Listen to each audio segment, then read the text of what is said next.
Alright guys, I'm back with another chapter in Psalms. I'm going to be reading Psalms chapter 140, where the theme reads, Prayer for protection against those who slander or threaten you. Deliverance begins with concentrating on our future life with God. And we'll get right into it. O Lord, rescue me from evil people. Protect me from those who are violent, those who plot evil in their hearts and stir up trouble all day long. Their tongues sting like a snake. The venom of a viper drips from their lips. O Lord, keep me out of the hands of the wicked. Protect me from those who are violent, for they are plotting against me. The proud have set a trap to catch me. They have stretched out a net. They have placed traps all along the way. I said to the Lord, You are my God. Listen, O Lord, to my cries for mercy. O sovereign Lord, the strong one who rescued me. You protected me on the day of battle. Lord, do not let evil people have their way. Do not let their evil schemes succeed, or they will become proud. Let my enemies be destroyed by the very evil they have planned for me. Let burning coals fall down on their heads. Let them be thrown into the fire, or into watery pits from which they can't escape. Don't let liars prosper here in our land, cause great disasters to fall on the violent. Cause great disasters to fall on the violent. Read that a little funny. But I know the Lord will help those they persecute. He will give justice to the poor. Surely righteous people are praising your name. The godly will live in your presence. And that's the end of chapter 140. And so,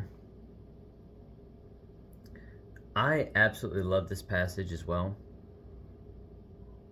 I like the idea of praying for protection for those that slander you behind closed doors. Sometimes we don't even know that it happens, which is a unique experience, knowing that there are people that plot against you simply because maybe the spirit that you have, maybe it's envy, maybe there's jealousy, maybe there's so many reasons that people talk poorly about somebody else. And it's such an interesting, it's a very human experience to be jealous of somebody or be envious or covetous, all those things. That's one of the reasons why it's a commandment. Say, hey, don't envy your neighbor. Be careful with that, because it's only going to cause you hardship. And I like a lot of the sayings, like don't compare your chapter 1 to somebody else's 20th chapter, and all those little fun analogies that they have in comparing a starting point to an ending point and wanting for someone else's things. And because very few people that want for someone else's things, and they don't necessarily desire the process in which they have it or have had it. And so it's so interesting to me when you see, especially successful people, and you hear some people say, oh, it must be nice, or you hear other people say, I wish I had mommy and daddy's money, or all these different, there's so many different aspects to people, how they acquire success and wealth and abundance, and they just can't see that it's God. How is your relationship with God? You read the Bible long enough and you're going to see that some people are blessed simply because they are a descendant of someone who God had promised them something. And that's all of us.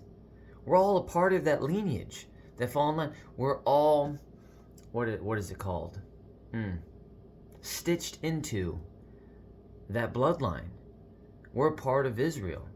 We're part of the line of David. All these people that God made these promises. Hey, no, you're going to have so many people. It's going to number it's going to be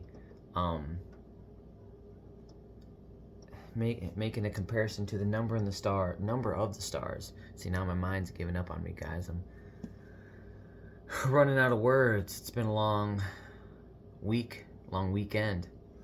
But it's so crazy how God just continues to fulfill his word, his promise, because he never changes. And it's so reassuring. And it's funny because the more I follow God, the more that I desire fellowship with Him and walking with Him, the more I find myself kind of like all shoulders. So, what do you think about that, Will? Man, I don't know. So, what do you think we should do? I don't know. What do you think God would want you to do? Say, hey, what do you think about these people? Say, oh, I don't know, but God tells me that I should love them. But they do this and they do that, and they're these bad people. And it's like, does God tell us that we should hate them then? You know, I know that God says that He hates certain acts and actions and that not to align with certain things, but those are for Him. He tells me that I should have nobody before Him and that I should love everybody. My enemy, my neighbor, everybody. And so sometimes I think about that and I struggle with not sitting on my hands, for lack of a better term, of simply just like, man, if someone's doing wrong, do I fight that? Or do I trust that God is going to take care of it? You know, and there's so many things that go in my mind because, man, do I trust that He's got it all under control?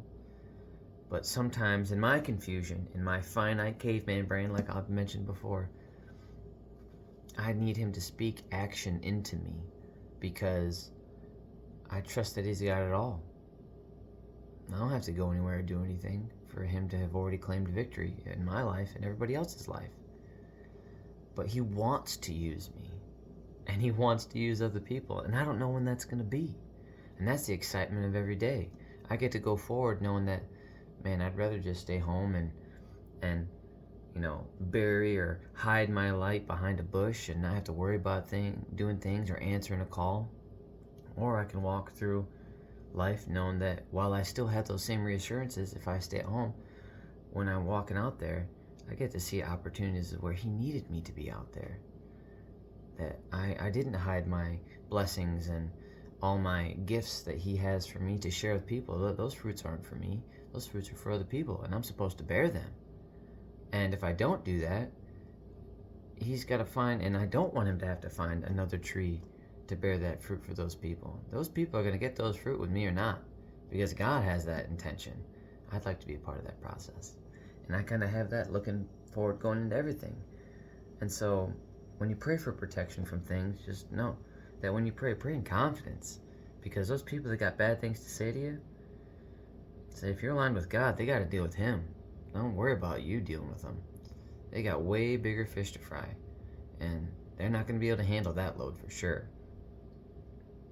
But on that note, I'll leave that there. That was Psalms chapter 140. Tomorrow I'll read Psalms chapter 141, where the theme reads, A Prayer for Help When Facing Temptation.